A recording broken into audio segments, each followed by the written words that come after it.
Have you ever felt like you don't have enough to make a real difference? Like what you have to offer is just too small to matter? Well, let me tell you a story that will completely change your perspective on that. Imagine this: a huge crowd, thousands of people, men, women, and children gathered on a grassy hillside. They've spent the entire day listening to Jesus, captivated by his teachings and amazed by his miracles. The sun is starting to set, and a problem arises. Everyone is hungry, and they're in a remote place with no food in sight. Jesus, seeing the crowd, feels a deep sense of compassion.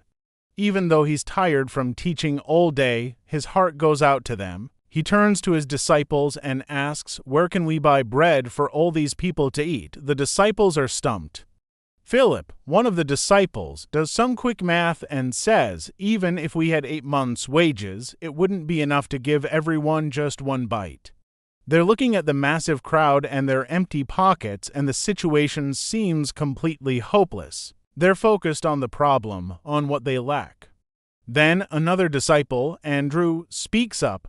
"There's a young boy here," he says, "who has 5 small barley loaves and 2 small fish. But what is that among so many? It's a tiny offering, barely a snack for one person, let alone a crowd of thousands."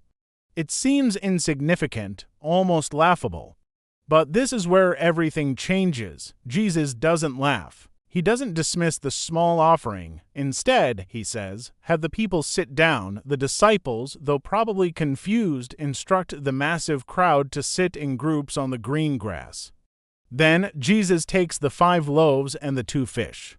Before doing anything else, he looks up to heaven and gives thanks. He thanks God for this small, simple meal. He blesses the food, and then he starts breaking it apart and gives it to his disciples to distribute. And here's where the miracle unfolds. As the disciples hand out the bread and fish, it doesn't run out. They keep going back for more, and there's always more to give. The food multiplies in their hands. It keeps coming and coming until every single person in that crowd of over 5,000 has had enough to eat. Not just a little bite, but they all ate until they were completely full and satisfied. But the story doesn't end there. After everyone has eaten, Jesus tells his disciples, "Gather the pieces that are left over, let nothing be wasted." So they go through the crowd and collect the leftovers from that small boy's lunch. And how much do they gather? They filled 12 entire baskets with the broken pieces of bread and fish, 12 baskets. They started with almost nothing and ended with an abundance of leftovers. This incredible story isn't just about a magical meal.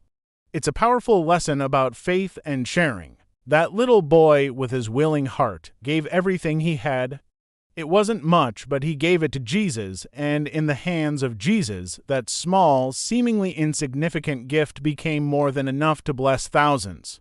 It teaches us that God doesn't need our grand abilities or vast resources. He just needs our willingness. He can take our small acts of kindness, our humble talents, our 5 loaves and 2 fish, and multiply them in ways we could never imagine. So, the next time you feel like what you have to offer is too small, remember this story. Give what you have with a generous heart and watch how God can use it to do extraordinary things. Thanks so much for watching. If this story inspired you, please hit that like button, subscribe to the channel, and share this video with someone who might need to hear it. See you next time.